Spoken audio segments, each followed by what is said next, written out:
WNBA and the Indiana Fever did not want people to know that Caitlin Clark was going to be out for the season. I can tell you, from the very day that they decided to let that go public, everything has dropped off a cliff. So here we are. The WNBA has graduated into full-blown comedy. We're not talking late-night sketch show comedy. We're talking unforced, self-inflicted, train wreck entertainment. Ratings are tanking, ticket sales are falling apart, and now, the Indiana Fever, the team that unexpectedly became the league's lifeline, are being told, no, ordered to play games in Atlanta. And the reason is as predictable as it is pathetic. Caitlin Clark isn't suiting up, and here's the part that makes it surreal. The league thought nobody would notice.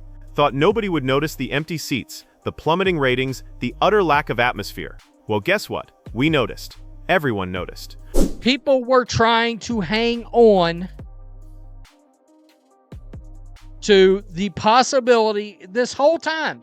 Look, so many people stayed engaged with the team because they thought the cavalry was coming. She's coming back. We're going to have a fighting chance to win the WNBA championship. The Indiana Fever and the WNBA, they knew this. We're watching the unraveling in real time, and it's not pretty. Let me pose a question up front. Without Caitlin Clark, could the WNBA actually last a full season in the spotlight? Forget the slogans, the support women's sports hashtags. If Clark isn't on the floor, is anyone outside of the die-hard hardcore actually tuning in? Be honest about it. Because if you look at the numbers, the answer stares back at you, no.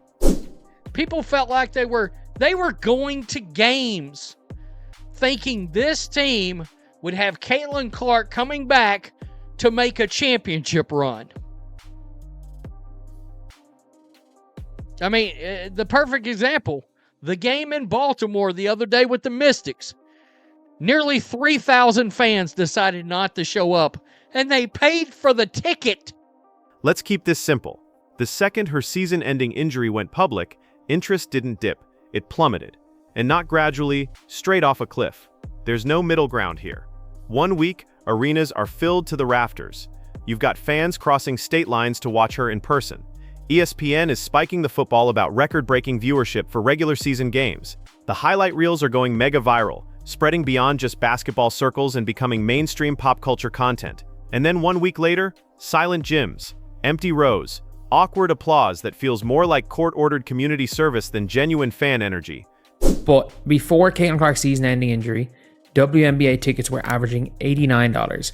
The moment she went down, price crashed nearly 30%, plummeting to $62 a seat.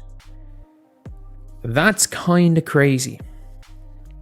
And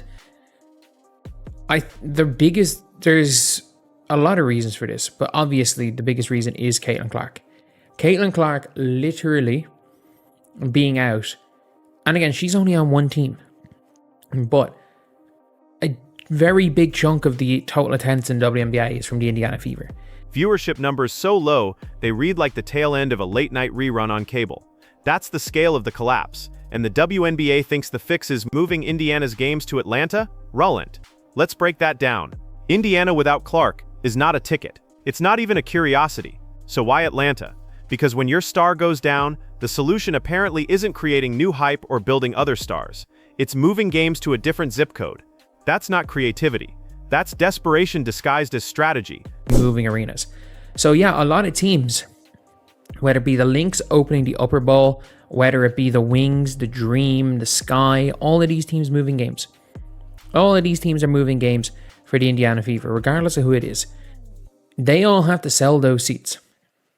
And a lot of people don't want to go, and it's super cheap. Like, it's a lot easier to fill a 10,000 seat arena without Caitlin Clark than to fill 20,000. So you're going to have to find a way to do it anyway, which is what a lot of people are going to be doing, trying to sell tickets. The seats for the playoffs, I would say the Indiana Fever playoff seats would have been, honestly, like nearly $1,000 in. I actually think had Caitlin Clark been playing, it would be nearly $1,000 into this game. And I'll tell you what's even worse. It's insulting. It assumes fans are dumb enough to fall for optics. The league is terrified of cameras panning through packed rows of empty chairs in Indiana, so instead they figure, let's hand out comp tickets in Atlanta. Let's fill space with corporate sponsors. Let's put lipstick on the pig. That's not growth. That's surviving another broadcast cycle without looking like a funeral. It can't be overstated. When Clark was on the court, she was the league. Her games produced ratings the WNBA hadn't sniffed in decades. Her plays went viral overnight. Her name got more mainstream social traction than the rest of the league combined. And it wasn't just numbers, it was vibe. Every Fever game felt like an event. Road audiences felt like home crowds because people showed up specifically for her. The Fever weren't another WNBA team. They became the team purely because of Clark. Here comes the brutal truth. The WNBA doesn't want to say out loud. Without Clark, there's no next player in line who pulls the casuals in. None. Aja Wilson and Breanna Stewart are elite players, yes, but mainstream relevance? That's another world entirely. And this is a league still begging for mainstream attention. And maybe worse, they knew this was coming. The Fever and the league offices knew she wasn't coming back this season, not even for a playoff fantasy run. But they sat on the truth. They dangled it like bait, letting fans believe she might return to lift Indiana deeper into the stretch run. They gave people something to cling to, and they milked that illusion as long as they could. Why? Because they knew the second the actual news hit, the second the spell broke, the whole thing would collapse. That's not just bad optics, that's straight-up betrayal.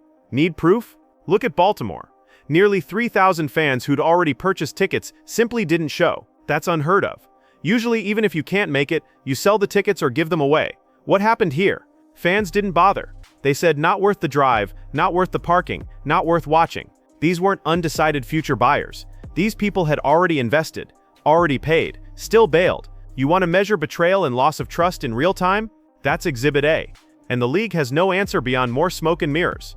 Meanwhile, ESPN continues its act. They pump out broadcast graphics about historic averages and growth year over year. But go ahead and put your thumb on the scale. Let's name the ugly truth. Every one of those spikes and peaks they trumpet came with one common denominator. Caitlin Clark was playing. No Clark? The air leaves the balloon. No viral clips. No viral conversation. No casual attention. Even ESPN stops posting highlights with the same energy. They know what we know. The numbers are beyond damning. One of the hyped matchups without Clark drew less than 100,000 viewers. 100,000? That's not professional league territory. That's small YouTube personality territory. I mean, I've seen high school state championship streams outdraw that. Some Fortnite streamers on Twitch are pulling those kinds of numbers in a casual weekday session. That's the bar you're now measuring a professional sports league against. When Clark played, the Fever vs. Sky game drew 2.7 million. That's above primetime MLB in some cases. A few weeks later, without her, 270,000. Fever against the Mystics, numbers so pitiful they make cable executives squirm. Fever vs. Lynx barely limped to 1 million. The WNBA isn't losing ground without Clark. It's vanishing from public consciousness altogether. Unrested Dritz, and don't think the players don't feel it. They feel the empty air. They scroll their muted timelines. They see ESPN stop spamming clips. Angel Reese, hyped as a co-star, sulks when her minutes drop. Aja Wilson puts up monster performances. But does anyone outside the WNBA fandom know?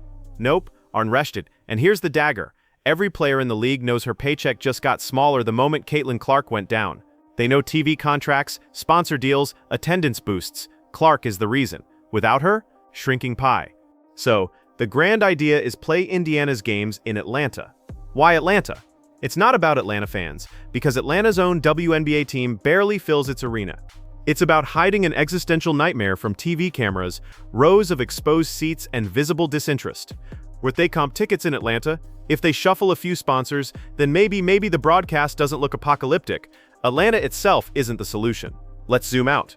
The NBA rose and fell with eras of stars, Jordan, then Shaq and Kobe, then LeBron, then Curry. The NFL effortlessly hands the torch, Montana to Brady to Mahomes.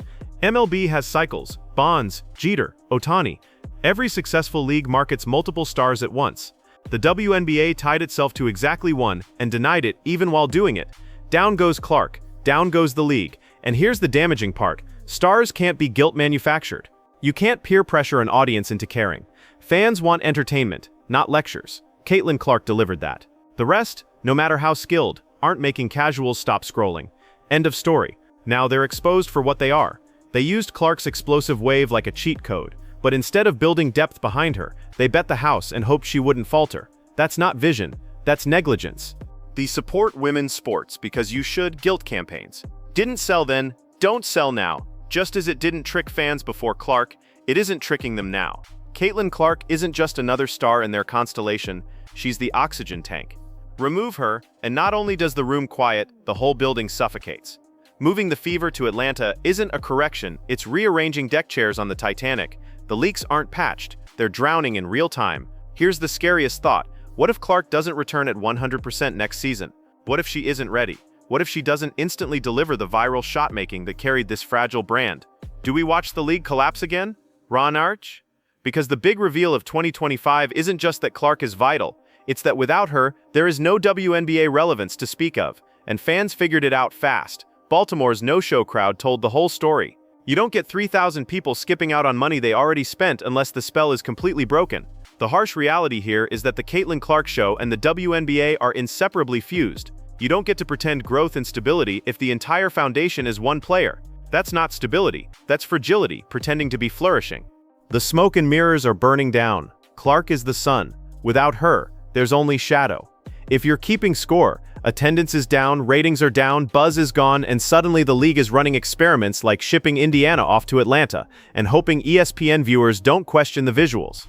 Spoiler, we noticed. Fans aren't dumb. The WNBA can shuffle teams around, spin their PR, and celebrate phantom averages, but the truth is loud and obvious. Caitlin Clark carried this league into relevance, and without her, it flickers back into obscurity. So yes, the scramble is real, the league is desperate, and the truth is right in front of us. The Women's National Basketball Association isn't operating without Clark. It's shadowboxing. It's rearranging optics. It's selling a fantasy. No Clark, no league. If you liked this no-filter breakdown, hit the like button, comment your thoughts, and subscribe for more sports talks where we dive into what's really going on instead of the corporate scripted spin.